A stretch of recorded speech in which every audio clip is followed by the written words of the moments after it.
pirmkārt es vēlos pateikt milzīgi paldies savai skolotājai, Mārai Ķimelai.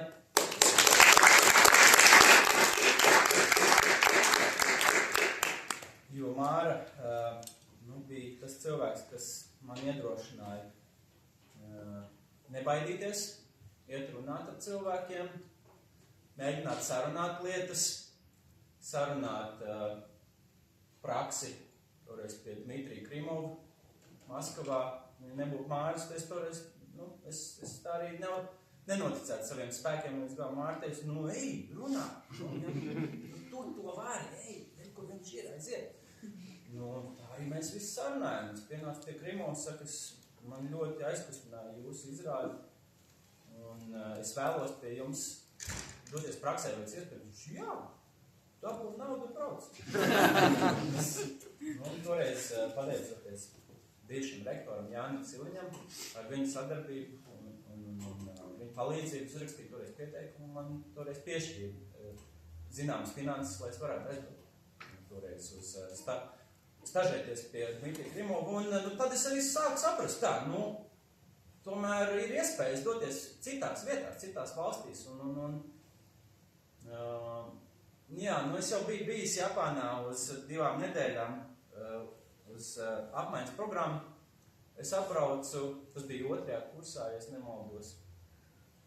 Jā, es apbraucu apkārt, man bija, kā Māra teica, es netīšām aizgāju uz Kaņepu vienu vakaru, es domāju, man tur viens čoms mazgā trauks, aiziešu parunāšu ar Ansi. Un Ansi teica, rītdien ir pieteikumi, istamā līnija, var aizbraukt uz Japānu, kur brīvi. Tas labi. Es uzrakstīju pieteikumu un, Ansi, ja tu skaties, liels paldies tev. Es tiešām, es nevaru izteikt vārdus, tas ir mans sargiem, viens no. Jā, un es apbraucu ar vārdu sakot pēc tam 2 nedēļām apakaļ no Japānas, un man sākās, kā lai pasaka, Japānas slimība. Man sākās slimība, jā, man ļoti gribējās apakaļ. Un es meklēju iespējas, rakstīju 1 pieteikumu, 2 pieteikumu, 3 pieteikumu, 4 pieteikumu, un visu laiku atteicu. Un nesanāca, mēģināju ar kursabiedriem arī rakstīt pieteikumus, un nesanāca. Tad ar 5. reizi sanāca. Un man liels paldies, otrais milzīgais paldies ir Japānas vēstniecībai, kas šodien ir mūsu pagodinājuši ar savu klātbūtni. Jo Japānas valdība, Japānas vēstniecības palīdzība, viņi man noticēja un piešķīra stipendiju tajā gadā. Un es aizbraucu studēt, jā. Es baigi neatkārtošos, jā. Es aizbraucu, tas bija ļoti krūts, ļoti sarežģīts ceļš sākumā. Arī tagad nav vienkārši, bet super interesants. Arī tad bija super interesanti. Un, es pabeidzu režisors 24 gadu vecumā, 23 gadu vecumā, un es ļoti aizgāju prom no tās profesijas uz kādu laiku. Un es vienkārši man nav nekas jāteic šobrīd nekāds izrādes. Es rakstīju mūziku izrādē Nacionālā teātrī un citos teātros, un es meklēju iespējas, kā lai pasaka, pie nākamā projekta es laiku meklēju tās iespējas feldēt, kā lai pasaka, virs ūdens virsmas. Un,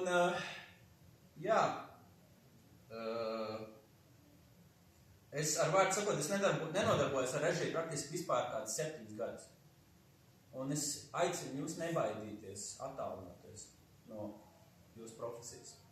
Vispār, jebkuru cilvēku, arī cilvēks, kas nav režisori, nebaidieties paiet pāris soļus nostāju. No aktiermestrības, no režijas, no jūsu pamatprofesijas, vai jūs esat ārsts, vai jūs esat medmāsa, vai jūs esat inženieris.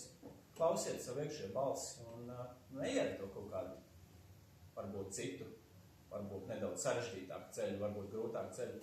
Pēc vēlāk jūsu balss pasauks jūs atpakaļ, ja ir vajadzība tur būt. Arī man tā notika. Es pabeidzu tos maģistrus, pabeidzu doktorantūru. Ar doktorantūru vispār bija pilnīgi mistika. Es pabeidzu maģistrus un man bija tāds, labi, brauksim atpakaļ uz Latviju un sākās pandēmija. Man bija doma pastrādāt Japānu, bet es domāju, kādu laiku doties atpakaļ uz Latviju, bet sākās pandēmija. Un tad es nedabūju to darbu, ko es gribēju dabūt Japānā, es gribēju skolā strādāt. Viss apsedzās pilnīgi. Labi, jāturpina mācīties. Tad es iestājos doktorantūrā. doktorantūrā man izsmērēja pa grītām, pa sienām, pa griestiem, visi bija ļoti grūti. 3. gadā ir īpaši. Tas ir ceļš tūkstnesī doktorantūrā, jūs esat viens. Un tas ir ļoti interesants, patīkams ceļš, bet ļoti grūts ceļš. Es zinu, ka tie ir daži doktoru studenti auditorijā, es jums novēlu spēkus un ticību sev un saviem skolotājiem, un jums viss izdosies. Jā, man izsmērēja, kā grīdas lupat kārtīgi. Viss bija ļoti slikti, bet man novērcās. Māra man toreiz arī atbalstīs, zvanīja Mārai, sūdzējos, ka man negrib apstiprināt doktoru darbu. Un es mēģinu, man kādas reizes 5, kā saka, atteica. Nu, tad 20 dienas pēc mirstamās klīnijas, man pateica, labi, mēs tev piešķirsim doktoru grādu. Man ļoti novērcās, man rokās bija mazs bērns, mans dēls reiz. Un es baigi pārdzīvoju, kā lai es savam dēlam labu nākotni uztaisu. Bet arī tad man nezuda ticība, bija ļoti grūti, bet es biju labi. Un tad es pabeidzu doktorantūru, un es pēkšņi vienu dienu sajūtu. Es pēkšņi sajūtu, impulsi iet atpakaļ uz režijas profesiju. Man vienkārši sāk balss saukt atpakaļ. Kā tas izpaudās? Es strādāju par valodas skolotāju. Es mācīju angļu valodu Japāņu studentiem universitātēs pusslodzē, un arī bērniem skolā es mācīju. Man ļoti nepatīk tās grāmatas manās lekcijās, un protams, tā man ir liela pielietojamība, bet arī maniem studentiem nebija ļoti interesants tās grāmatas. Es to ļoti jūtu un apzinās, ka viņiem tas nav interesanti. Es domāju, kā lai es izklaidēju sev un viņus? Tad es domāju, labi, neatais etīts. Un tā mēs sākām kaut kā taisīt tās etīdes angliski. Domāju, kā viņam tur ies, viņi jau nav aktieri. Bet viss gāja ļoti interesanti. Man pašu sākumu. Man bija inženieru studenti, man bija biznesa studenti, pilnīgi nesaistīti ar aktieru mestrību. Un viņi bija liela daļa, man bija pilnīgi izcili aktieri. Un es vienkārši skatos, kāpēc vispār mācu? Kāpēc vispār tur mēģinu to angļu valodu mācīt? Bet tad es sapratu, ka nē, tur kaut kāda loģika ir. Es arī doktorantūrā, es maģistros izstudēju teātri, vairāk teātri kritiku, sabraucu, taisīsim teātri, bet mans pasniedzis teica, nē, tieši pastudēsim teātri. Un tā es arī, mēs tā sākumā mums bija tāds strīds, bet mēs savienojamies pie kura savas. Man ļoti patīk kura savu, viņam arī, un mēs tā sadraudzējāmies. Un tad doktorantūrā es sāku izmantot valodu kā rīku, teātri kā rīku, lai apgūtu valodu. Un tad pabeidzu doktorantūru, un es sāku tajās lekcijās vairāk ar to teātri aizrauties. Un es sapratu, ka tās izrādes patiesībā viņas ir diezgan skatāmas. Tās etīšu kopas, tur var pat izrādi uztaisīt. Un tad es ar tiem, kā lai pasaka, es tā ļoti ar lielu bijību tiem studentiem, bet ar neaktieriem mēs uztaisījām tās izrādes un mēs rādījām. Un viņas bija tiešām, diezgan augstvērtīgas, un es saprotu, tā ir forma patiesībā. Citā valodā taisīt, miksēt tās valodas, dot aktieriem, kā lai pasaka to kaut kādu formu, kā izveidot tēlu. Tur runāt citā valodā, un tad vienkārši automātiski mainās faktūra, mainās balss, tu sāc domāt citādāk. Es pats runāju 5 valodās, un es arī to bieži vien izmantoju kā students pie Māras un pie Elmāra, kur es biju ļoti neatraisīts, švaks aktieris ļoti. Un man teica, ka tev nav nākotnes. Bet viss bija pareizi, man nebija tā bija baigā nākotnes. Jāstrādā ir pie savu statusa. Jājūt, kas sanāk, kas nesanāk. Un tad es patvēros pie tā, ka es baigi neatraisīts, bet tad es sāku kaut kāds etītis spēlēt francisku, tad, kurs biedrs, ko smējās, un kaut kas tur labs nāca vaļā, un krieviski, kas tur kaut kāds vecmāmas tur mauc, un kaut kas tur, kaut kādas tur formas sāk nākt ārā. Un es sapratu, ka tas ir tāds ceļš uz aktieru mestrību arī cilvēkiem, kas nav trenēts aktieris.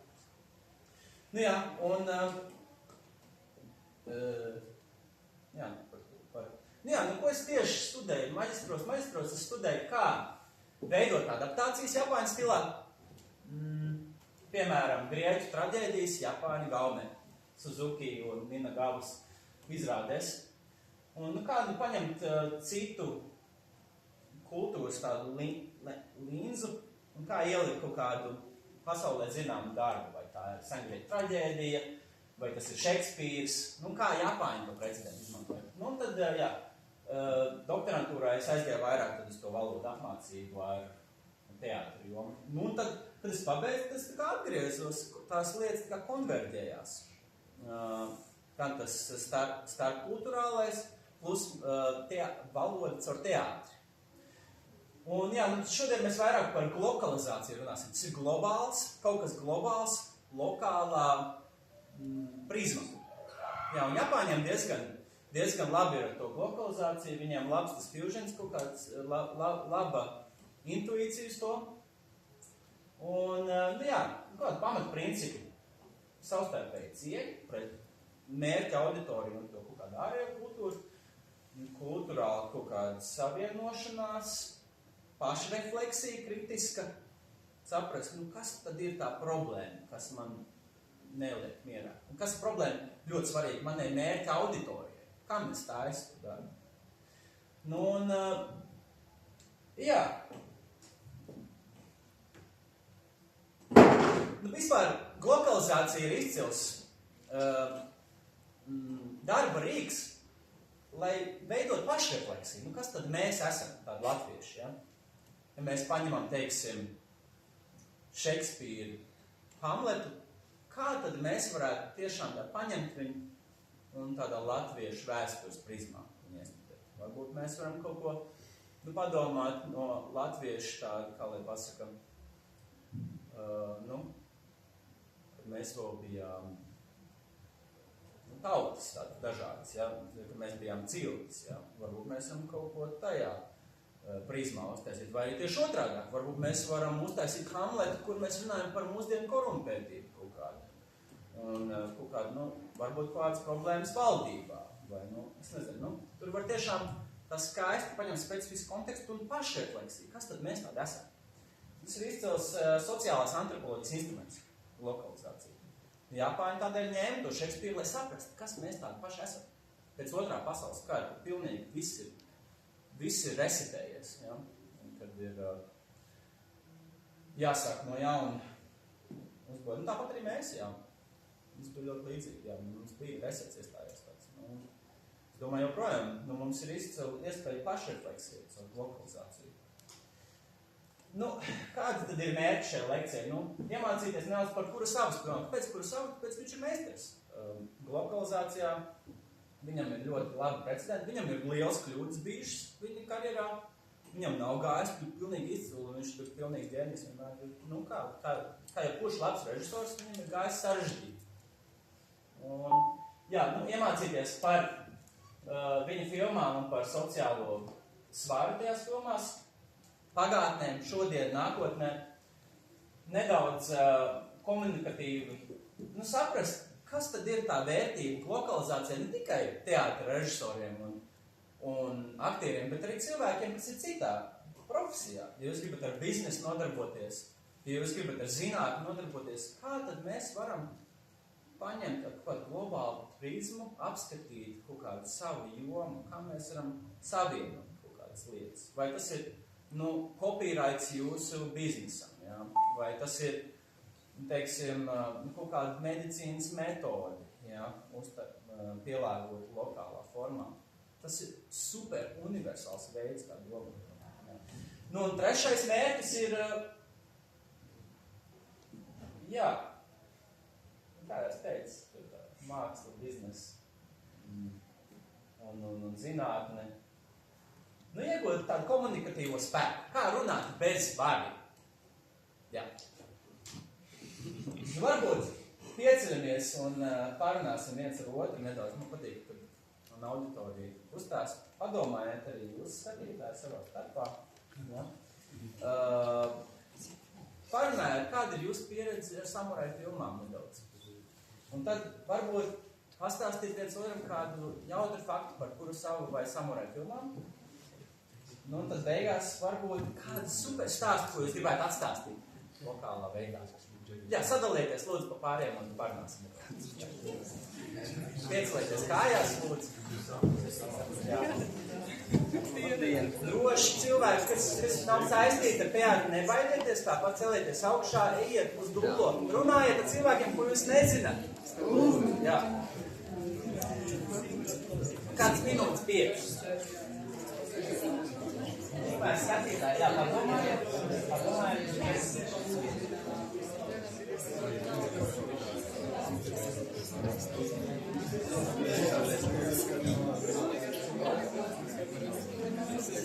Ok, liels paldies!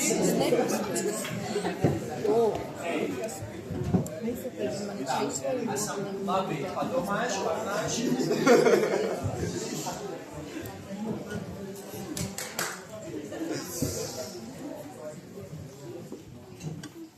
Jā, manuprāt, ir svarīgi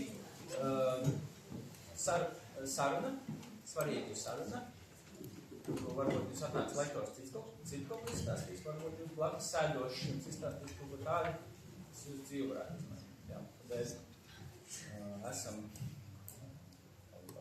atvērti informācijai, ne tikai skatos, bet arī no visiem virzieniem. Varbūt ir kaut kas, ko jūs gribētu padalīties, ko jūs tikko, kāds labs fakts. Pats galvenais tas, ka lielākā daļa nav redzējis nevienu savu filmu, un tas tev jāsaprot, ja? Es saprotu, jā, bet man tas pārsteidz. Jo pāris cilvēki ir redzējuši kādu, kuru savus filmu, vairāk arī neviens. Nu labi, bet tāpat es domāju, ne tikai kuru savu, bet arī ar samurai filmas, tā kultūra. Samurai filmas vai jau mazāk, jā. Pārklāšies, domāju. Bet labi, tas ir mans uzdevums, tad virzamies priekš. Labi, kura sava?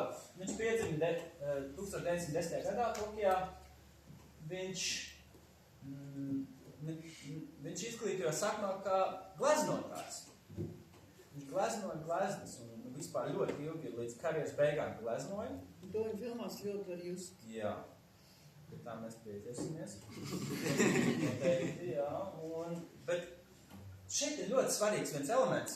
Tas, ka viņš sāka ar gleznošanu, bet ar laiku viņš apgūra režiju. Kā jums liekas, kas bija viņas visātrākais, varbūt, es teiktu, visjaudīgākais mācīšanās veids, kā režisors var jaudīgi apgūt profesiju, kā jums liekas? Viņš bija aktieris. Pašam radīt. Jā? Pašam radīt. Pašam radīt, jā. Vēl? Viņš bija aktieris. Arī labi. Vēl? Klausījāt mūziku? Jā, noteikti. Ļoti svarīgi tas ir, jā. Viņam bija pieredze dažādās profesijās vai dažādās jomās. Jā. Labi, vēl pēdējais, jā?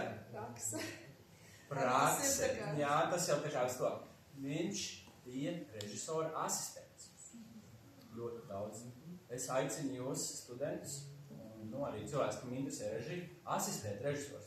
Pēc iespējas vairāk. Es asistēju Māru vairākas reizes, un tā bija viena no spēcīgākajām skolām manā izglītībā. Un arī primo asistējot, es ļoti daudz iemācījos. Tādēļ aicinu jūs asistēt režisors. Un, jā, viņš asistēja citas režisors studijās.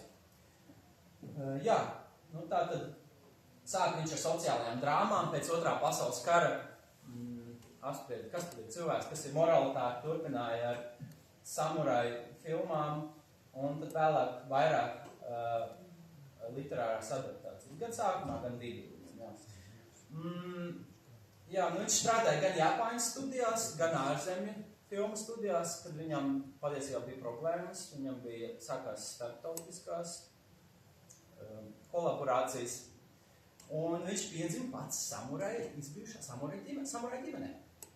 Tādēļ viņam tā samurai bija tuva. Tādēļ aicinu jūs ielūkoties, kas tad ir jūsu pagātne, kas jums ir svarīgs pagātnē.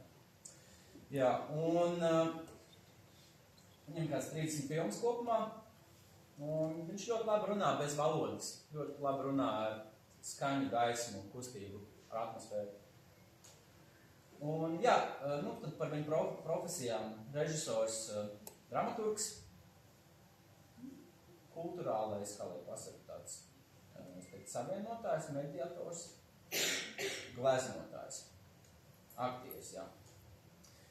Un te tāds neliels ieskats, kā tad viņa gleznošanas profesija konverģējās filmās. Kā jums liekas, kas šīs tādas papildītēm ir? Protams, tās ir gleznas, jā, atsimrozīt, kā tas filmas kontekstā varētu būt nostrādājis? Kadrējumi. Jā, tie ir kadrējumi. Un viņš gandrīz katru kadrējumu uzgleznoja. Tādēļ studijas bija diezgan dusmīgas, ka baigi ilgi tas viss notiek. Tāpēc, ka viņš tiešām rūpīgi gleznoja katru to savu kadrējumu. Tas prasīja laiku, bieži vien arī resursus.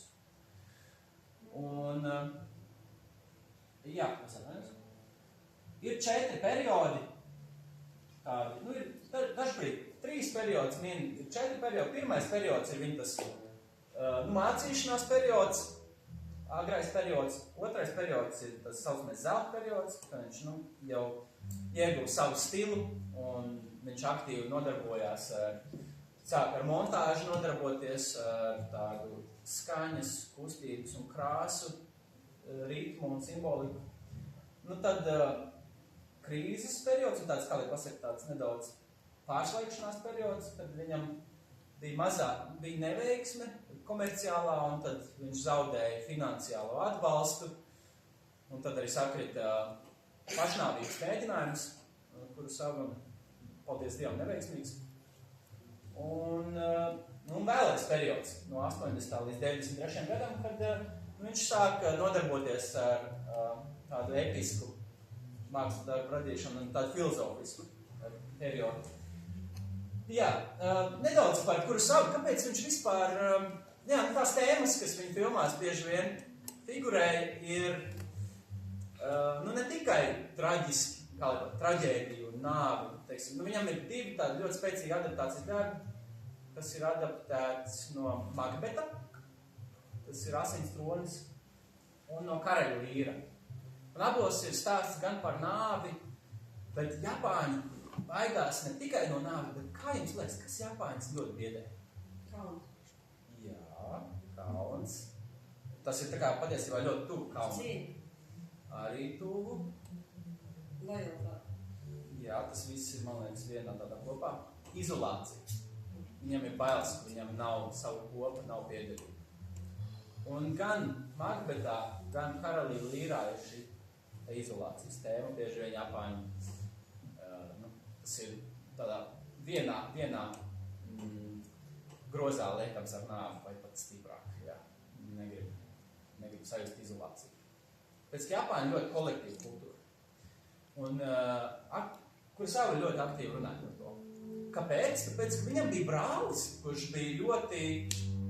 kurš arī viņam daudz ko iemācīja par režīmu filmām. Viņa brālis nodarbojas tādu profesiju, kas šodien ir izzudusi. Viņš bez teksta, bez skaņas filmām lasīja narratīvu.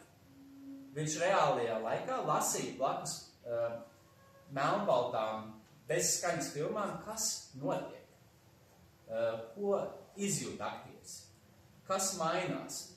Viņš, tas bija viņa darbs. Un tas darbs pazuda. Šī profesija pazuda līdz ar kino attīstīšanos.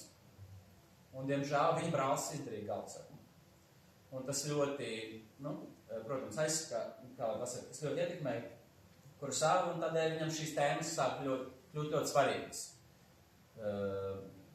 Šis te eksistenciālisms, ka nav piederība, nav profesijas turpinājums un tā tālāk.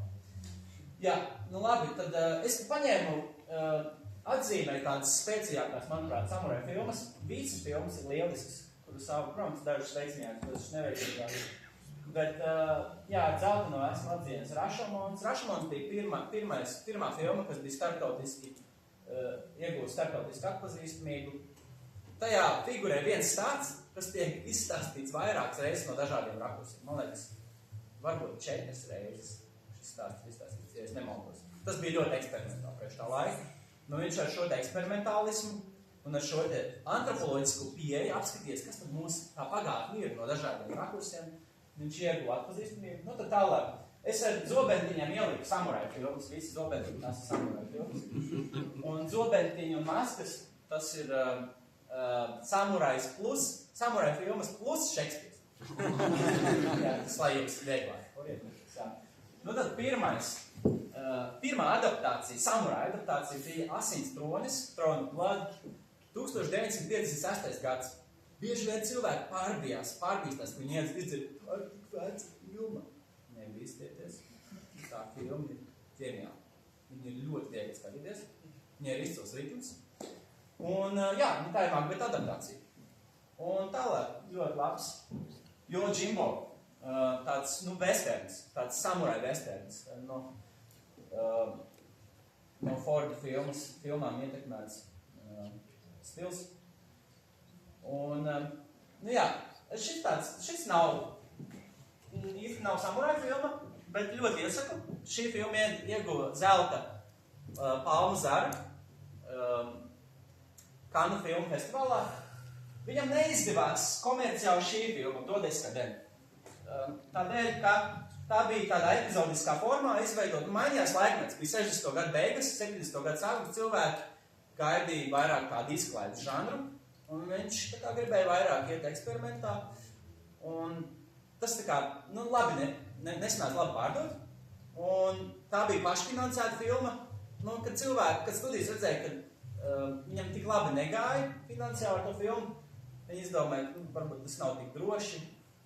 Jā, nu viņam jau bija 61 gads, viņš kā lieliskā vecumā pēc režijas, bet jā, un tad viņš mēģināja izdarīt savu galvu. Es domāju, ka tas nebija tieši saistīts ar to, ka viņš mēģināja izdarīt pašnāju, ka viņam nebija darbs, bet, nu, jā, nu tas sakrita, ka bija tik smags periods, un ka viņš mēģināja izdarīt savu galvu. Nu, tad sanāca tā, ka viņam kādu laiku nebija darbs, un tad pie viņa pamanīja, ka meistaram no darba cita politiskā sistēma, cita valsts. Protams, ir mūsdienās, kā lai pasaka, ir sarežģīti runāt par šīm lietām, ņemot vērā ģeopolitisko situāciju. Es neatbalstu nekādus. Es ļoti apolitisks esmu un es ļoti pretkārā esmu personīgi. Bet Padomju Savienības producenti uzrakstīja kursaunu. Mēs redzam, ka jums nav darba, vai jums neinteresētu izveidot kopā filmu. Nu, viņi piedāvāja viņam finansējumu, un viņš uzrakstīja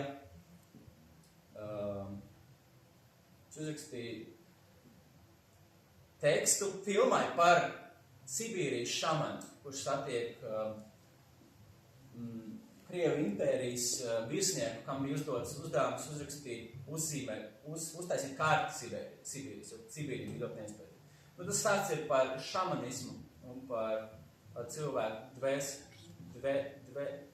dvēseli un kā cilvēks ir kopā ar dabu un kā viņš zaudē varbūt piederību dabai un atkal jau piederību savai kaut kādai kopai.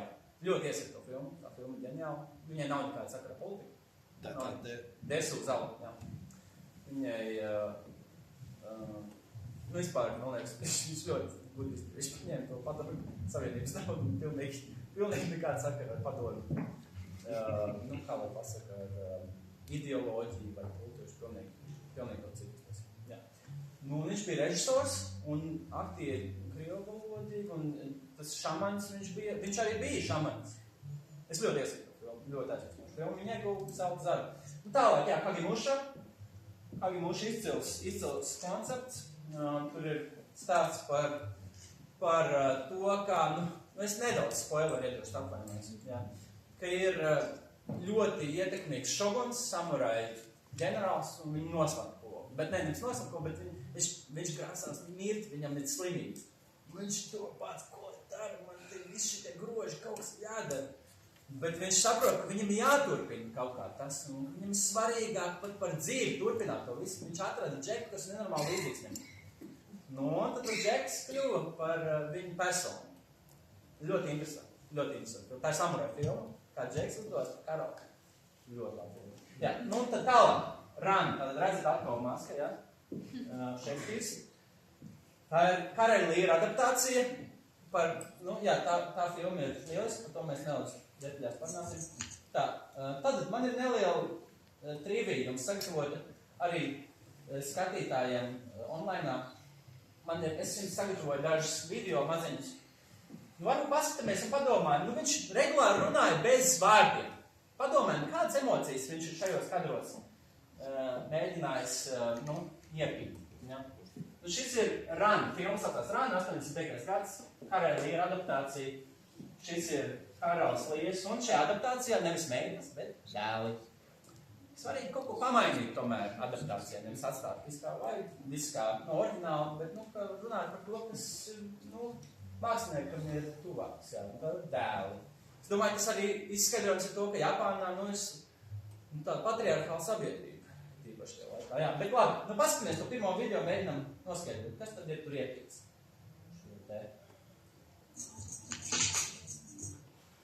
Kas tur notiek? Varbūt pats ir rokas. Pats ir rokas.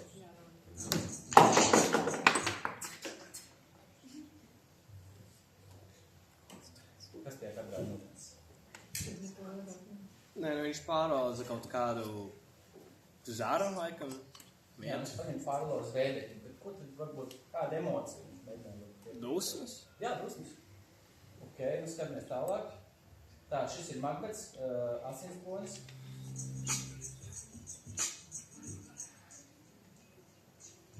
Viņš sauc, tad ir pilnīgs klusi. Viņš sauc, viņam stāv priekšā karakopliši. Dosmies. Kas tad varētu būt šī emocija, ko viņš mēģina šajā kadrā? Izolētība. Jā, izolētība. Un varbūt arī neuzticība. Jā, to šī. Un skatāmies tā. Lieku karavs līdz rans. Tā nav skaņa, bet tas nekas. Viņš dodas ārpus degošu, ārā no degošas pils.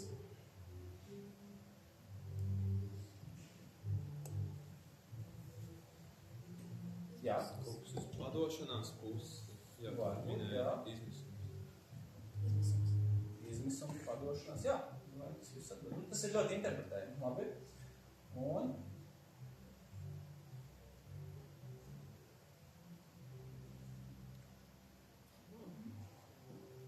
tas arī no filmas Rana, Karavs līdz. Jā, ļoti vienkārši. Viņš vienkārši šīs lietas bez vārdiem. Viņš maksimāli maz, mēģināja izskaidrot kaut ko. Nē, vienkārši motīvus un, viņa teksts bieži vien, pilnīgi, kā lai pasaka, tur ir skaidri motīvi no Šekspīra, bet, nav vārds vārdā teksts, nav. Viņš vienkārši interpretēja tos notikumus. Labi. Jā, šis ir cits, es viņai mēģināju arī ar Blaumanu taisīt interpretāciju savējā maģistra laikā, un izmantoja ainu kultūru, tā ir Ziemeļjapāņu cilts. Es domāju, kā varētu uztaisīt izrādi, es paņēmu saliku visas personāžas uz skatuves, un es domāju, varbūt iedot viņam šāds šāmisēns, dažādas stilu, un tad uztaisīt to formu. Jā, tas ir vienkārši piemērs, kā varētu ņemt, adaptēt to Latvijas. Jā. Labi, tad vairāk par to, ko viņš tad tieši darīja tajās filmās, kāpēc tās bija jaudīgas adaptācijas. Viņš neilustrēja, bet viņš interpretēja tieši. Jā. Viņš ņēma, teiksim, bieži vien cilvēki izjūt lielu bijību, Šekspīrs arī personīgi ļoti, bet viņš ņēma lasīja Šekspīru kā lūgu, kas viņam patīk. Viņš tā mēģināja ļoti neuzsver to kā autoritāti, to viņa kultūras ietekmi, bet lasīt kā lūgu. Un tad viņa filma bija dialogs starp kultūru, viņa kultūru, vēsturi viņa valsts un viņa skatījumu kā režisoru. Jā. Jūs varat redzēt ļoti, ļoti vizuāls adaptācijas principi viņam filmās figurē. Piemēram, šeit, šī ir No maska.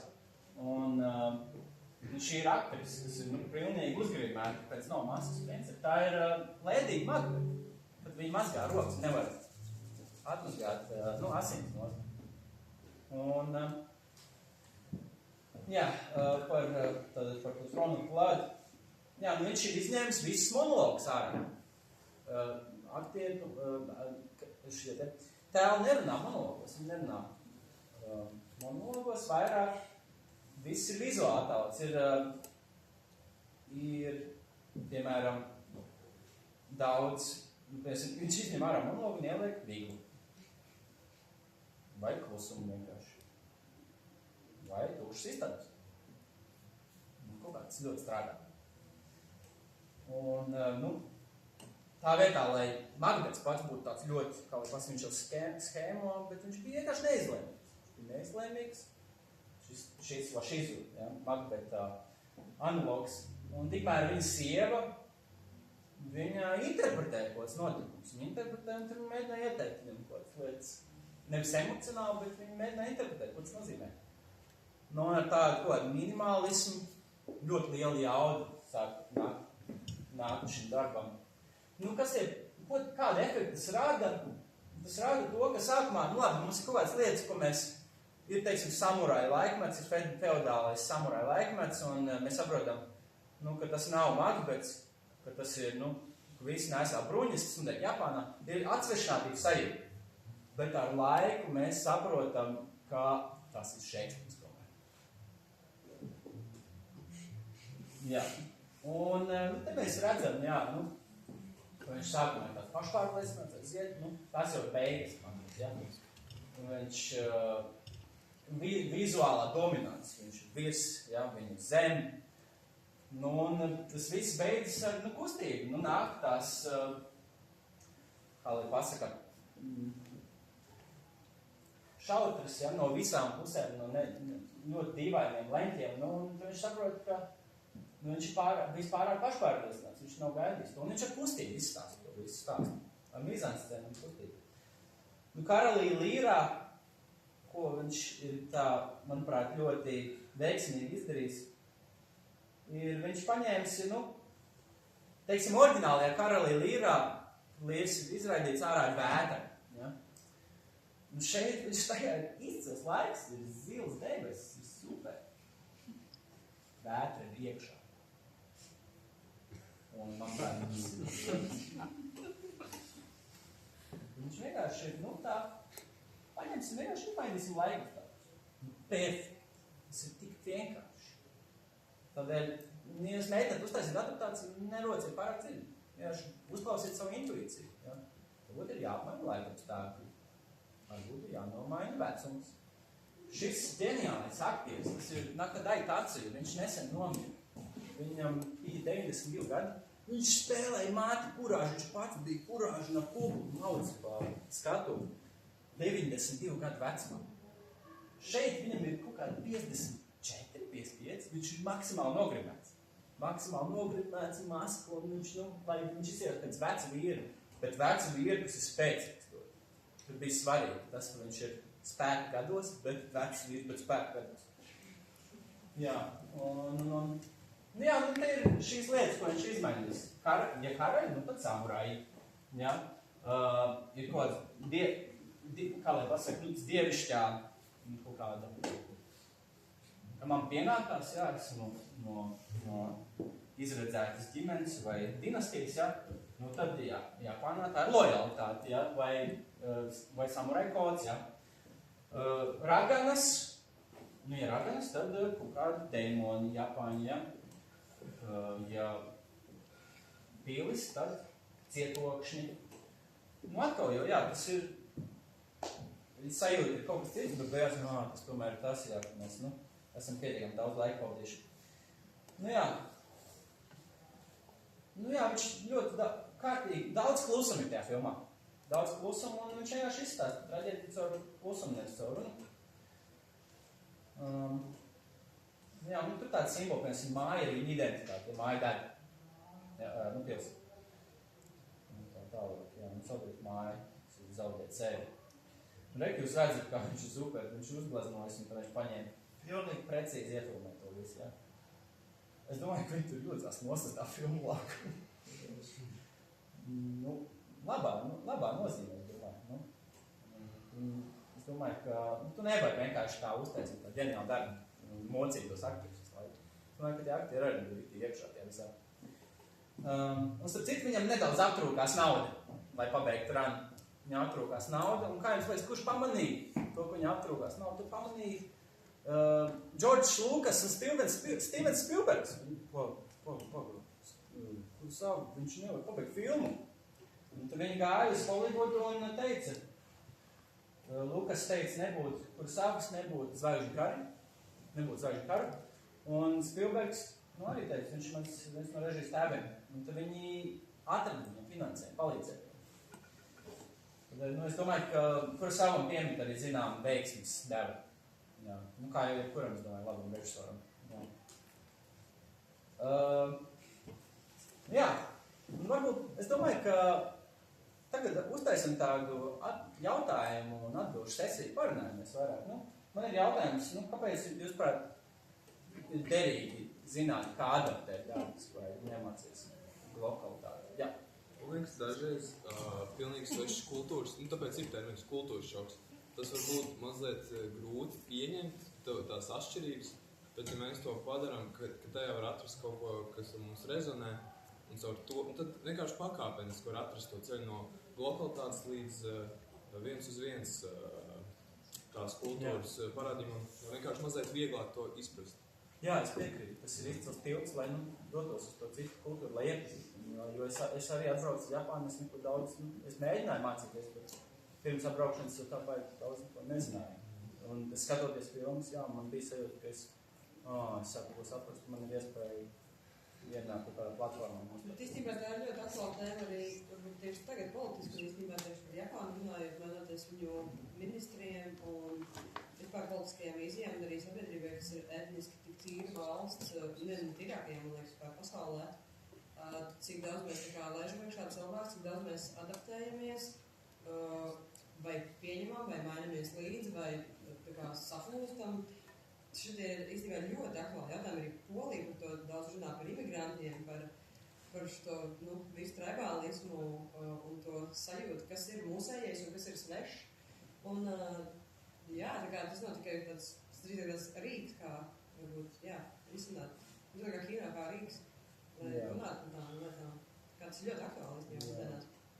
Jā, tādai mazliet nācijai, kā latviešiem, kas vispār ar mums notiek, ar mums demogrāfiju vispārējo. Es atceros, Japānā bija kādā muzejā, viņi cēla trauku, jo kādā reģionā bija zem miljonus cilvēkiem palicis ārprāts. Un es domāju, ārprāts, mēs esam, visa valsts ir ap 1,5 miljonu. Tā kā viņi ceļ trauksmi, ka reģionā ir palicis maza kopiņa, bet viņi ir tik milzīgi. Tas vispār ir brīnums, ka mēs kā latvieši vispār eksistējam. Tas ir mūsu stāsts ir izcils. Mūsu stāsts ir izcils, es domāju. Protams, tas nav jāuztver pašsaprotam. Mums ir ļoti sarežģīta un smaga vēsture, bet mums ir arī labi veiksmi tev. Mums vienkārši mēģina tā un šitā, mums tik vairāk, bet nevar. Un mēs esam cita mēroga precedents. Japāna ir liels mērogs, mēs esam maziņš, bet mums ir ļoti daudz lietas, kas mums vieno. Mums, ir daudz problēmas visā pasaulē, dažādi rakstura problēmas ar vīdes uztveru un kultūras uztveru un kultūras savienošanos. Bet Japānā arī ir savējie, kā lai pasaka, iezemiešu kultūras, Okinavā, Ryukju, karaliste, tie paši Ainu, ziemeļos, tas ir tā pilnīgi cits valodas. Japāņu valodas, cits kultūras un ļoti cīnās, lai to pasargātu un turpinātu to dzīves ziņu arī Okinavā un Ainu. Un viņiem ir savs teātris, savas mākslas formas. Es nezinu, es tā mēģinu ļoti mierīgi par tām tēmām. Bet jā, noteikti. Pasaule nav vienaldzīga, Japāna nav vienaldzīga, Latvija arī nav vienaldzīga. Tādēļ ir vajadzīga māksla, manuprāt, kas ar mākslu vislabāk var runāt par šīm lietām. Vai vizuāli atšķirs no? Jā, viņiem ir cits mazliet genotips. Jā, viņiem ir tāds platāks acis. Viņiem ir tetovējumi savējie iezemēši. Nedaudz atgādina Maori. Viņiem ir pilnīgi unikāla valoda, kurai nav tūmā gadniecīgas valodas. Ir pilnīgi mistika, nav skaidrs, kā tas tur ir radies. Un, vizuāli viņi ir nedaudz citādāk. Viņiem ir ļoti dažādi citādāki tautstēri. Un tur bija viena bilde. Jā, tur ir viņa. Tā ir ļoti attālu. Varat redzēt, ļoti krāši. Ai. Kur viņiem arī sunīši jāaina. Jā, var redzēt, kur viņi ir. Ziemeļos, ja? Jā, skaidri. Un kā spoši varētu būt Laumana nācēnā ainu. Joprojām grib īstenībā. Taisam kopā brauciet ciemos. Labprāt. Jā, droši, varbūt citi raksturi jautājumi arī par manām mācībām Japānā. Varbūt jums interesē arī, kā pašiem atbraukt uz Japānu, vai tādi arī, kā lai pasaka, finansiāli raksturi jautājumi. Kā to visu dabūt gatavu, vai jums ir kāds idejas, ko gribētu apspriest droši, brīvā formā, par kuru savu, protams. Ja brīvā formā, tad labāk aplūkot Tokio vai Osaku? Abas divas. Bet ja Ja ir iespēja, tad, abas vietas ir lielisks. Es nevarētu dzīvot Tokijā, tā nav pilsēta. Bet, tur ir lielisks, kā lai pasaka, undergrounds. Lieliska māksla. Tā ir milzīga pilsēta. Tā ir Āzijas New York. Jā, Osaka ir mazāk, bet tur arī ir interesanti. Atkarīgs no mērķa, ko gribās darīt. Bet iesaku uz abām vietām. Es iesaku līdz dabā vairāk Japānā. Jā, doties uz kalniem, uz džungļiem, uz kaut kādiem augstkalnu tempļiem, svētnīcām. Vairāk kalnos kāpt. Jā. Tas viss ir ļoti tuvu milzīgām pilsētām. Ir iespējas noteikti, jā. Tas ir ceļojums, jā, es iesaku Tokiju, un tad varbūt Tokijas apkaime, kaut kur dabas ziņā, ja? Tur var viegli aizstot dabu. Tad vēl kaut kur aizšaut, varbūt uz ziemeļiem, varbūt uz Okinavu, uz dienvidiem, Kur lētāk? Visur ir lēti, visur super lēti doties. Tagad jēna ir ļoti, ļoti dramatiskā līmenī, salīdzinot ar eiro. Tagad ir izcils ceļojuma laiks latviešiem, jā, ļoti lēti. Iesaku doties pēc iespējas ātrāk. Mums ir sarežģīti, kas dzīvo Japānā, atbrauc Latviju. Viss ir nenormāli dārgi. Jā. Sarežģīti skatīties savu bankas kontu. Bet inflācija nav īpaši skārus Japānu. Tur ir viss kārtībā. Tur ir varbūt salā dzīvot ar tiem finanšu apstākļiem diezgan ok. Nav problēma. Izbraucot ārā ir problēmas. Bet pašā salā visu. Es gribu jautāt par izglītību un par to, cik trakam ir jābūt, kāds ir tas līmenis, trakuma pakāpes līmenis, lai brauktu uz Japānu mācīties japāņu valodā. Jums nav tieši daudz iespējas.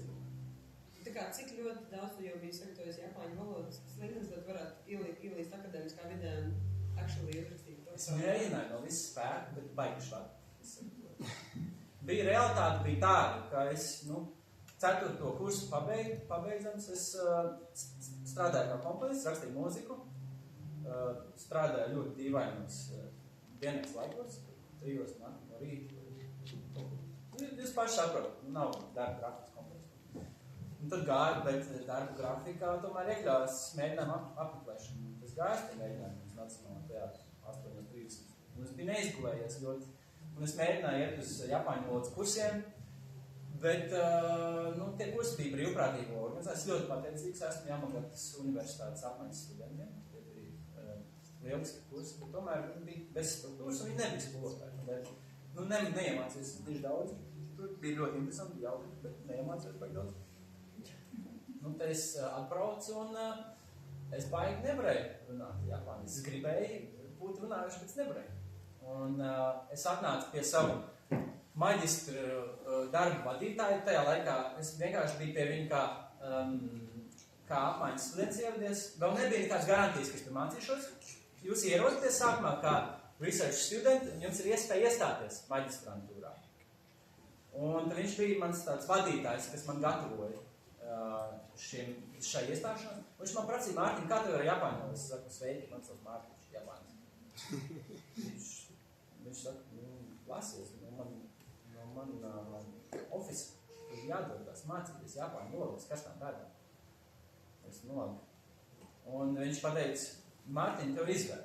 Vai tu izliecies, ka tu mācies Japāņu teātri, vai tu mācies Japāņu teātri? Man nebija vispār nekādi jautājumi. Man bija skaidrs, ka ir jāmācās Japāņu valodu, kā es māku.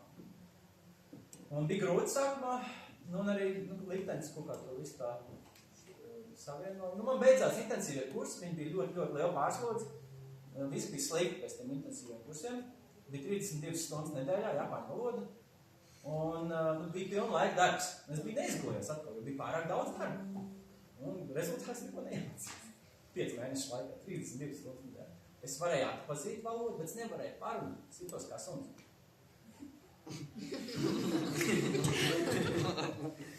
Tad man, tad es sāku, iet uz kultūras pasākumiem, iet uz bāriem ar Japāņiem. Tad es sāku pakāpeniski, ielēgoties. Sāku saprast, ka kāds, normāla valoda, nevis tā 200% ābrots, ko man mēģināja iemācīt. Un tā dozējot to darba daudzumu, nepārslogojoties, izguļoties, mācoties, dodoties, izklaidēties ar Japāņiem, es sāku runāt Japāņus. Un tad es satiku savu sievu. Paldies Dievam, ne par tangu. Paldies Dievam, ne par tangu. Man tā novērsies. Bet tāpat es domāju, ka es būtu turpinājis mācīties Japāņu valodu no visas spēka, bet man bija ļoti svarīgi karjerai un mācībām. Jā, tādēļ mans, kā lai pasaka, tāda īsa atbildi jums ir, jābūt ļoti trakam, jābūt bezbailīgam, nav jābaidās no neveiksmēm, būs daudz neveiksmēm, tas nekas. Galvenais ir nepadoties tam kārdinājumam būt ārzemnieku burbulī. Ārzemnieku burbulī var vienkārši iet un dzīvoties angliski, bet tā ir super garlaicīga dzīve. Japānā, mēs neiesim. Jā. Ļaujiet sev kļūdīties, nokrītiet un celieties. Kas ir tas pamat profesija, ar ko jūs šobrīd nodarboties? Esmu teātra režisors, esmu aktieris un esmu docents Kyushu universitātē. Tā ir universitāte Japānas rietumos, tā ir 4. akadēmiski visaugstāk novērtētā universitāte Japānā. Un es strādāju dizaina kampusā. Es pasniedzu saviem studentiem teātra režijas un aktieru meistarības pamatus, un es mācu viņiem valodas, un kā var ātri apgūt valodas, un kā rakstīt zinātniskos darbus. Un man ir sava laboratorija, kur man studenti nāk un pēta teātri, pēta filmas, vai pēta citas formas mākslas darbus, kas ir saistīti ar kaut kādu skatuvisko dabu. Bet vispār es žonglēju tā ar 7 bumbiņām, es daudz to nodarījos. Es rakstēju mūziku, man ir savs biznes. Droši nāciet pie manis mācīties Japāņu valodu. Mūsu skola Japanese Language and Culture Center Reika. Mums ir ļoti draudzīgi cenas studentiem. Un mēs jūs nepārslogosim. Viss notiek pārdomāti. Mums ir daudz, kā lai pasaka, situācijas spēles. Mēs mēģinām saprast. Kā mēs runāsim stācijā ar nepazīstamu cilvēku, kā mēs runāsim ar augstāk stāvošu darbā, kā mēs runāsim ar čomu. Tas ir ļoti, visi tā baigi švāki aprakst grāmatās, un tīpaši tajās intensīvos kursos. Viņi māca ļoti kokaini tādu Japāņu valodu. Priekš kā tas vajadzētu? Ir svarīgi tā kokainā daba, ir svarīgi tā nedaudz atbarībotā, ir svarīgs kaut kas starp abiem. Tie ir dažādi, tas ir ātrum, tā ir ātrum kārba ar dažādiem ātrumiem. Jāzina pārsvarēt. Bieži vien esmu dzirdējis, mēs runāsim anime valodā un viss būs super. Tā dabiski runā Japāņu. Tā nav. Jūs ieradīsieties uz Japānu, jūs sāksiet anime valodā, jūs esat baigi tuvu. Un viņam tos, ne. Distants. Jauki. Viņiem patīk distants. Tā kā mums, latviešiem, mums patīk neliela distants. Mēs esam ziemeļnieki. Viņiem arī patīk distants. Tad ir svarīgi iemācīties to ātrumu pārsvarēt. Bet valodas skola, es sāku vispār dabiski to ļoti darīt. Es mācīju angļu valodu, man piegriezās mācīt angļu valodu, es sapratu, ka ļoti švaki mācīt angļu valodu. Tas pats sāku mācīt, un es sapratu, ka man vairs nav laika mācīt pašam, bet es negribu to visu beigt. Es sāku trenēt skolotājus, un man šodien auditorijai vairāk mūsu skolēni. Es ļoti, ļoti pateicīgs jums esmu par atbalstu, un to, ka jūs ieradušies atbalstīt klātbūt un arī online. Ar vārdu sakot, rakstiet visu sarunās. Mana misija ir ļoti vienkārši. Man ir svarīgi izbūvēt tiltu starp Latviju un Japānu. Nevis vienkārši, ka jūs aizbraucat uz Japānu un visu aulisā tā. Bet, ka jums ir tilts, tādēļ es esmu šeit un es jums šobrīd sarunāju. Man ir super svarīgi šis tilts. Un arī es gribu atrast manējos studentus. Man nav finanses, tad es meklēju. Viss būs. Mēs taisīsim kopā izrādes. Kaut kā tā, garā atbūt.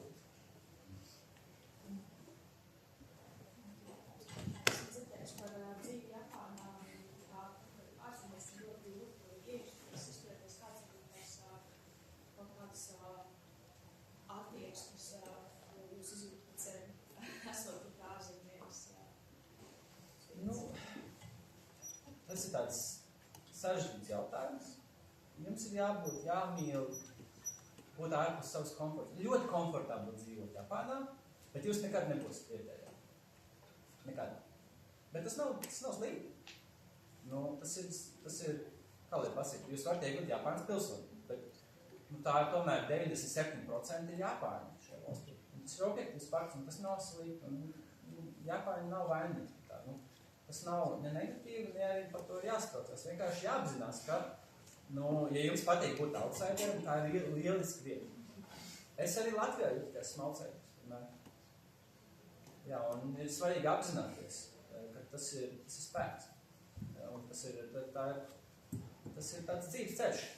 Tāpat kā samurai gāja tādu, kā lai pasaka, tādu asketismu un tādu, kā lai pasaka, tādu atteikšanās un tādu pašaizliedzības ceļu un tādu sevis pārbaudas, tāpat arī ārzemnieku dzīvi Japānā, ja jūs neesat ārzemnieku burvīgi. Tas ir skaists un superīgs ceļš. Japāna ir lieliski valsts.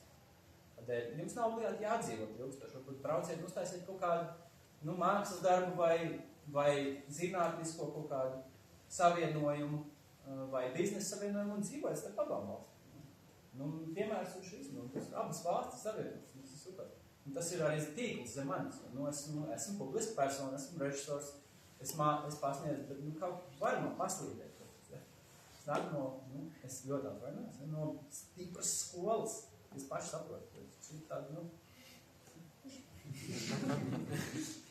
Tāda mēs esam tā kultūra, tā ir laba kultūra, bet tā ir citādā. To ir jāapzinās, jābūt ļoti uzmanīgam.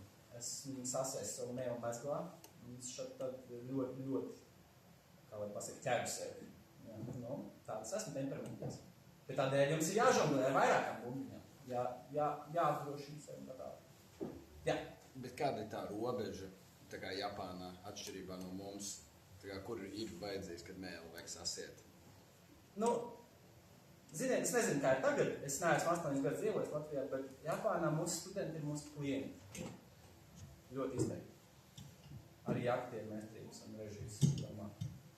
Un Japānā klients ir ļoti respektēts. Jeb kāds klients, vai tas ir klients kioskā, vai tas ir klients universitātē, vai tas ir klients autobusā.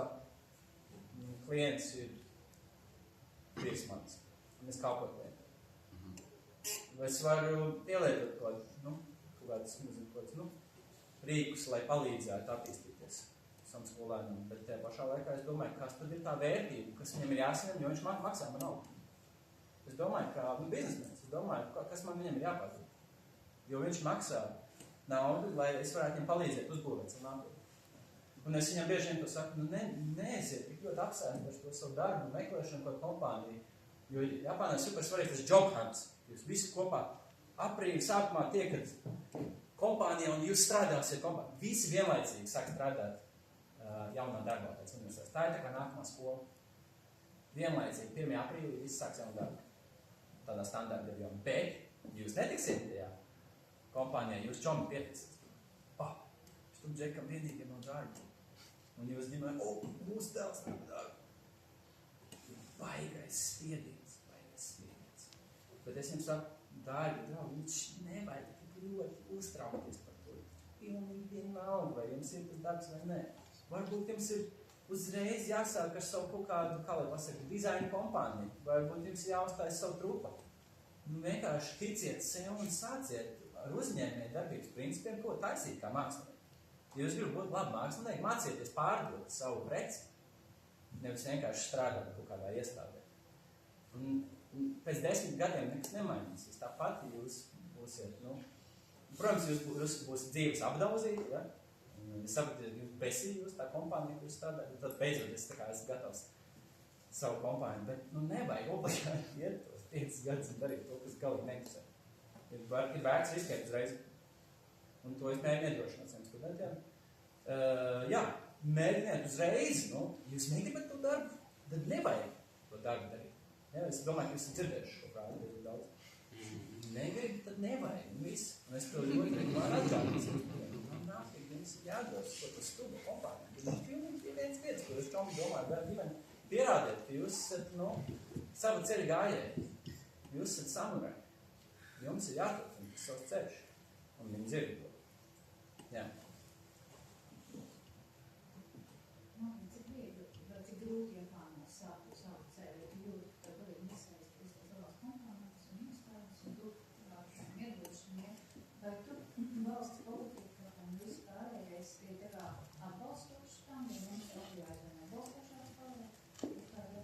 domāju, ka ir ļoti liels atbalsts uzņēmēju darbībai. Vienkārši tas, bailes. Ko tu padomās? Bet patiesībā jau neko baigi nedomā. Arvien mazāk. Pasaka, ir tāda stigma no ārpus arī tur. Laikmets virzās priekšu. Un ir daudz startupa, pasaka, atbalsta schēmas Fukuokā un Tokijā un citās vietās. Tādēļ ir tas atbalsts, ir tas tīkls, ir arī finanses. Vienkārši cilvēki nezina tik labi par to. Un tādēļ es teiktu, ka tas ir viegli, ja bišķiņi, uzliek klapas. Vajag tās klapas uzliek. Tas ir lēmums, jā. Un aprunās, un būs cilvēki, kas saka, nē. Bet kā Arnolds Švarcnegers pateica savajā nesenajā grāmatā, ja, How to be useful, viņš teica, kur cilvēki jums saka, nē, tur ir jādodas. Ja jums cilvēki saka, tev neizdosies, tev taču neizdosies. Tur ir kaut kāda tāda intuīcija, ka tur ir interesanti. Mums jādās tajā virzienā, kur cilvēki saka, nē, nedara to. Man arī cilvēki teica, tu neaizbrauc uz to Japānu, ko tu esi sapanojies? Man visu laiku teica to. Tad man bija tāds spīts, ja man cilvēki saka, ka nē, man tas jādara. Tas ir spēks, tas ir pilnīgi tā ir tāda, kā lai pasaka, momentum, angliski sakot. Tā ir inercija. Jums saka, nē, tur ir inercija, jūs varat operēt to spēku. Jā. Tādēļ es teiktu, ka nav grūti. Vienkārši jāapzinās, ka ir kaut kādas lietas, no kā ir jāatsakās, kaut kāds varbūt sociālā status, bet jums varbūt atnāks finansiālā labklājība daudz ātrāk. Un jūsu dvēseli tiks pabarot. Tas ir pats galvenais, ka jūs zināt, ko jūs gribat.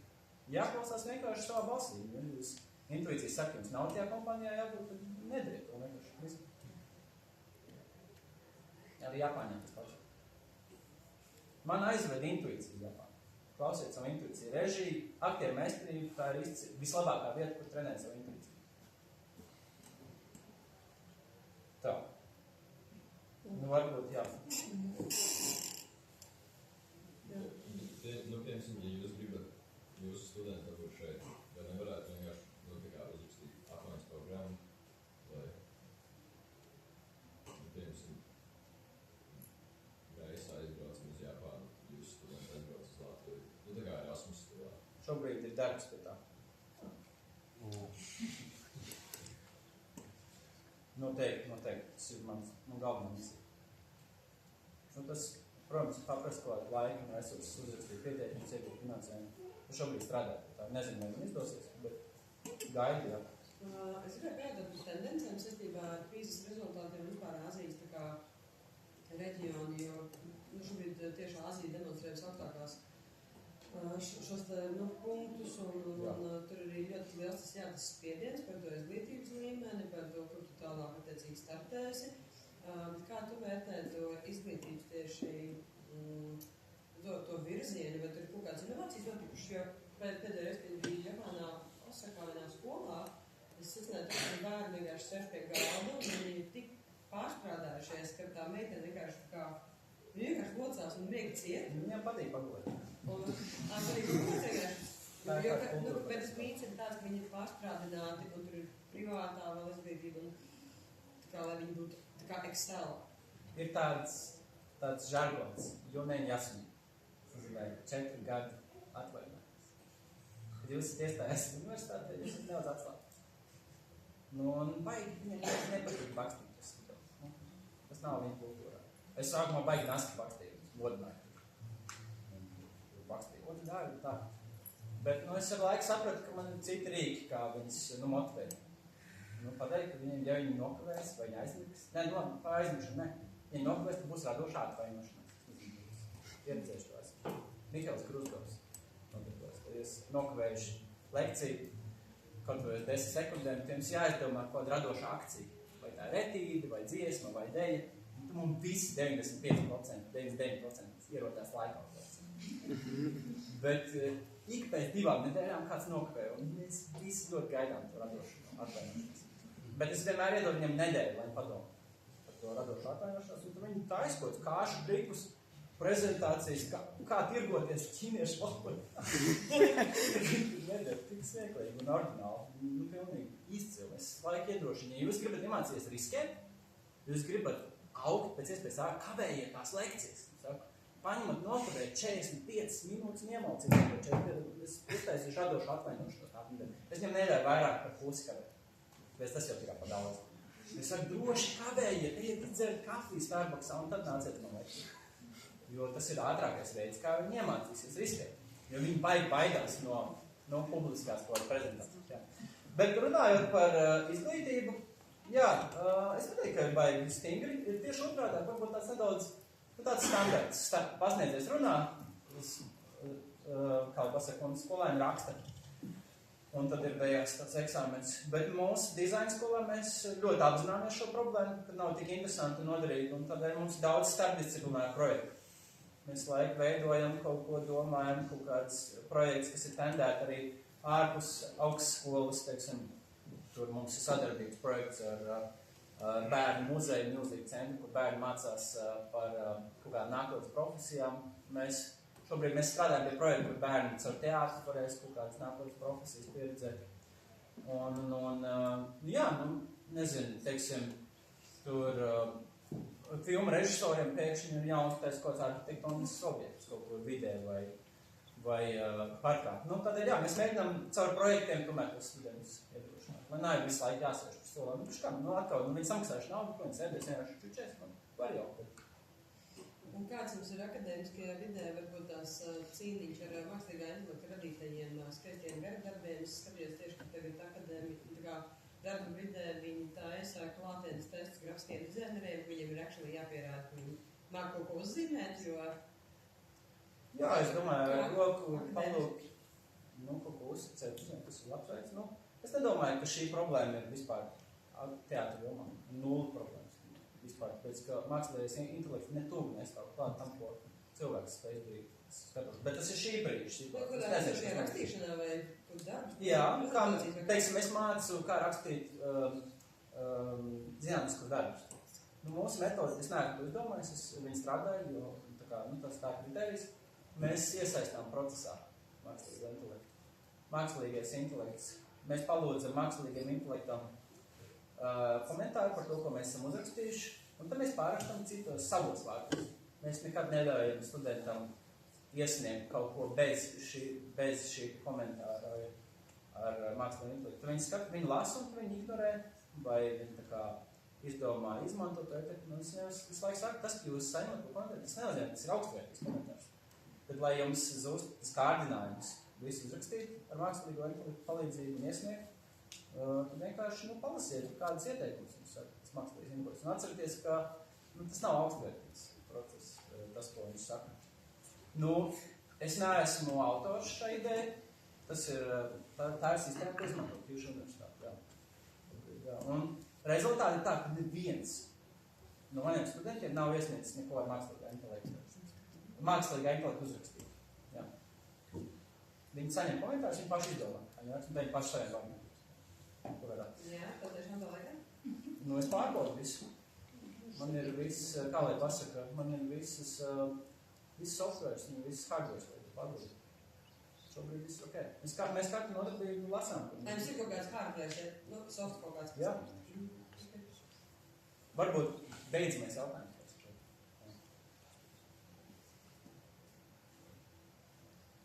Es domāju, jā, mēs saprotam, jums šobrīd ir mēģinājumi, mums šobrīd ir ļoti aizņemts laiks. Es gribēju vispār pateikt milzīgi paldies, jo jūs šobrīd investējat savu dārgo laiku, kad jūs strādājat pie savām izrādēm, pie savām skatēm. Esmu ļoti pagodināts, ka man ir šī iespēja. Es saprotu, tas ir ļoti sarežģīts laiks, kurā mēs šobrīd esam, īpaši jums tagad esot sesijā un skatē. Vai jā, ja jūs vēlaties man kaut ko uzdot kāds jautājums vai kā pasaka vēl kaut ko pakomentēt, droši rakstiet man Facebookā, Mārtiņš Zariņš, vai arī nāciet tagad ar mani runāties, es nekur nesteidzos. Un jā, es varbūt tiekātu pasīties kādu mēģinājumu, ja es man varbūt. Jā, es domāju, prāt, man tiešām ļoti interesanti. Jā. Vienkārši iemācīties kaut ko. Un jā, vēl paldies.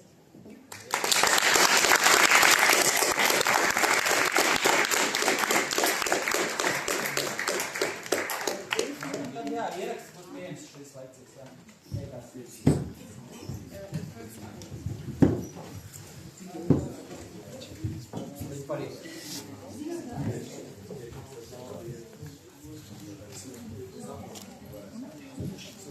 Tiešām mums ir